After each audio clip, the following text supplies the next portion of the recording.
it crossed my mind as I was listening to you about creativity.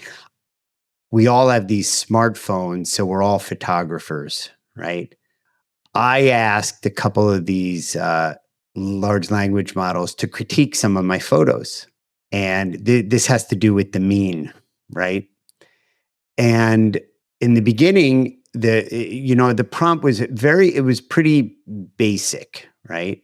So it came back with stuff. I gave it a shot. I was up in New England in the forest, and it talked about how much I like green and how many shades and different types of green there was. That was the critique. And so I asked it a little bit more, some more pointed about the composition and the lighting and the framing and all this kind of stuff. Can I guess something? What's that? Can I guess something? I'm going to interrupt you for a moment. Go ahead. So we're clear, we didn't set this up. No. Did the rule of thirds come up? It did. The rule of thirds came up on the third one when I went into composition and framing, right? But it was so nice until I went in about the fifth or sixth iteration. And I said, be critical as if I'm trying to get a master's in fine arts and this is a submission for a project and that, I don't remember exactly. And then they brought it a little bit, but it wasn't until I really gave it, I had to be creative in my instruction on how to critique me. Does that make sense? Absolutely. These tools, again, they're working toward the mean. They're predicting what is most likely, which is why I asked about the rule of thirds. For those who don't know, the rule of thirds is your subject in the photo should be kind of you divide your photo into thirds lengthwise. Right, like a tic-tac-toe kind of box, right? You kind of go to the core, the four intersections. One of those four is where you want your subject. But then you look at the greatest photos of all time. You look at an Ansel. So I ran a photography studio for a couple of years. You look at an Ansel Adams, those rules are thrown away. So the rules are there, but sometimes it's in breaking those rules that you create something special. So, and by the way, you take a shot of your kids and you put them on the third, it's a far more interesting composition than in the middle of the photo, 99 times out of 100. But then that one time out of 100, maybe it is really interesting to dead center something. So these tools all work toward, like you said, the mean, toward what is likely. And that is how they are built. That is how foundation of how they work. They call them foundation. We tend not even to call them language models anymore. We call them foundation models, of which there are only a half dozen or so really out there. That's how they work.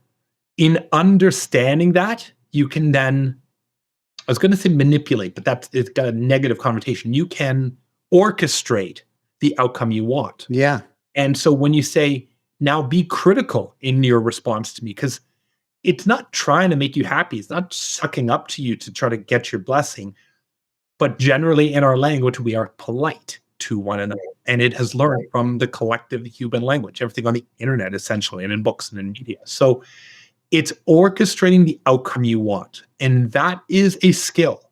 Some people call it prompt engineering. I'm not a fan of the term, but saying, here's how I want my output to look.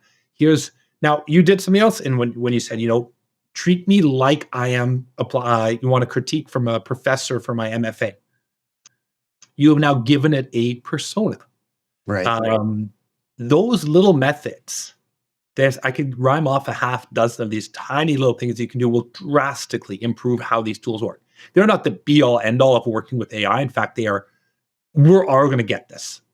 Like, we're in a weird moment in time where the collective, we all learning how to use these tools, just like we had to learn email etiquette 20 years ago. We had to learn mobile phone etiquette, which most of us have forgotten somewhere along the way, but there was a time where you didn't take your phone out mid-conversation.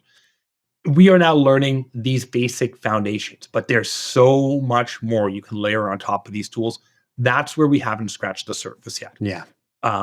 There is, and that's because the tools are immature. We are immature in our use of them. The famous biologist Edward O. Wilson, a huge fan of this, in 2009, pointed out we've got Paleolithic minds, medieval institutions, and godlike technologies. And he said that 50 or 12 years before the world of AI we're in now. He was just talking about the internet, essentially. Even the iPhone was only 2 years old when he made that remarkable quote, this idea of Paleolithic minds, medieval institutions, and godlike technologies. If he were to reassess that, he'd have to create an even bigger spectrum between the ends of sort of how our brains work, how our organizations work, and what technology is doing. When we keep that into context, when we keep that in mind, That's what helps us then work better with the technology.